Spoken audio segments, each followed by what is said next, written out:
They say success reveals who people really are. For my daughter, it meant erasing the woman who raised her. At her promotion party, she told me to leave in front of everyone, but when my grandson stood beside me, everything changed. This is the story of what broke, what healed, and the peace I found on my own terms. My name is Margaret, though most people just call me Maggie. I was born into an ordinary family, lived an ordinary life, and thought I'd raise my daughter Emily into something extraordinary, and she was extraordinary. From the moment she was born, I knew my life would never be about me anymore. It would be about her. I worked double shifts at the diner when her father left us. I stitched clothes for neighbors, cleaned houses, and did everything in my power to make sure Emily never went to bed hungry, never went to school without polished shoes, never felt less than anyone else. I remember nights when I'd sit by the window after Emily went to bed, my hands aching from scrubbing floors, but my heart swelling with pride when I thought about her future. She was smart, ambitious, and driven. I used to tell her, "Emily, you'll touch the stars one day,"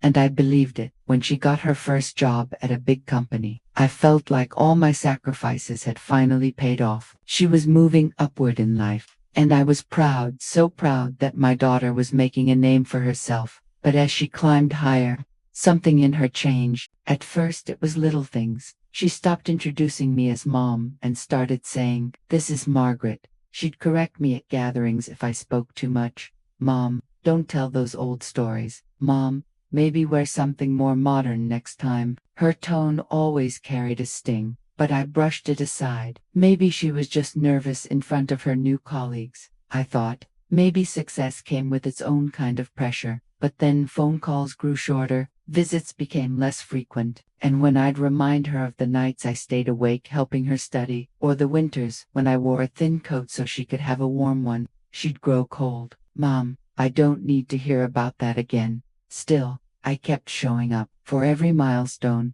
for every moment, because that's what mothers do even when the love doesn't feel equal. One evening, I received a glossy invitation card in the mail. It was Emily's promotion party. She had made vice president at her firm. Vice president, my heart swelled with pride. Tears welled up as I thought, that's my daughter, my Emily. I carefully ironed my best dress, a simple navy blue one I had saved for special occasions. I even bought a pair of shoes, though they pinched my feet. I thought, tonight I'll see my daughter shine. Tonight I'll be part of her world, even if just in the corner of the room. The venue was dazzling. Chandeliers sparkled, music filled the air, and people clinked glasses of champagne. I walked in nervously, holding a small gift I had wrapped myself, a photo frame with Emily's childhood picture in it, a reminder of where it all began. At first, no one noticed me. People brushed past me, their suits crisp,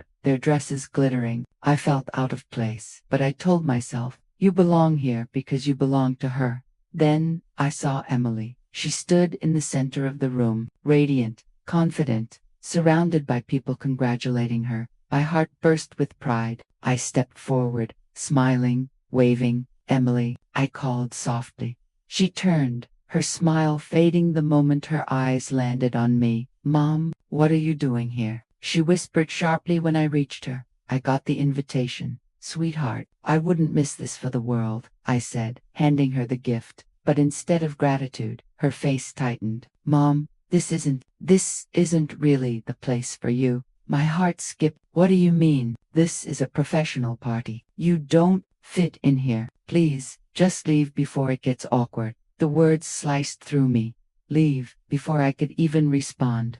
She spoke louder, so others could hear. "Mom, I told you not to come to events like this. Please go home." Gasps rippled through the crowd. People turned. I felt dozens of eyes on me, burning, judging. My hands trembled as the gift slipped from my fingers and fell to the floor. I wanted to vanish. Just then, a small, firm voice broke through the silence. "Mom, stop." It was Ethan, my 12-year-old grandson, Emily's son. He had been standing a few steps away, watching everything. He walked over and stood beside me, his little hand slipping into mine. "If Grandma leaves, I leave too."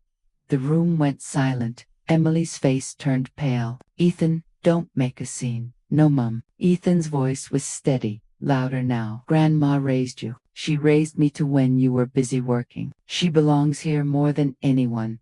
I froze. Tears blurred my vision. My grandson, this boy I had rocked to sleep, fed when Emily was away, comforted during nightmares, was standing tall, defending me in a room full of strangers. Whispers spread through the crowd. People were nodding, some even clapping softly. Emily looked around, her image cracking under the weight of her own son's words, and for the first time in years, I saw something in her eyes. Not pride, not anger, but shame. That night, I left the party, not because Emily told me to, but because I chose to. Ethan wanted to come with me, but I told him, no, sweetheart, stay with your mom. She needs you. As I walked home, my heart ached. The bond between mother and daughter had shattered in public, in front of flashing lights and strangers. I cried that night, not just for the humiliation, but for the loss of the little girl who once held my hand so tightly. Days later, Ethan came to visit me. He hugged me tight and said, "Grandma, I'll never let anyone treat you like that again." Those words healed something in me, because while I had lost my daughter in many ways, I had gained something even more powerful: a grandson who understood love, loyalty, and respect. And slowly, Emily began to change too. The embarrassment of that night, the reflection in her son's eyes, forced her to confront who she had become.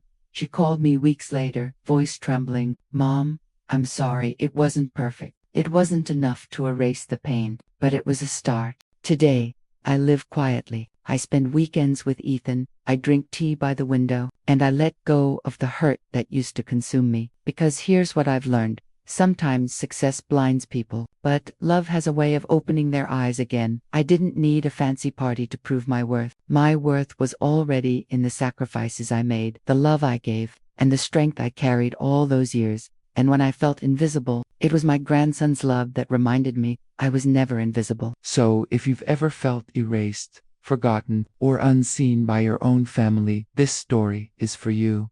Because love doesn't always come from where we expect it. Sometimes it comes from the ones we least expect but need the most. Have you ever felt invisible in your own family? Share your story in the comments, and don't forget to subscribe for more stories like this.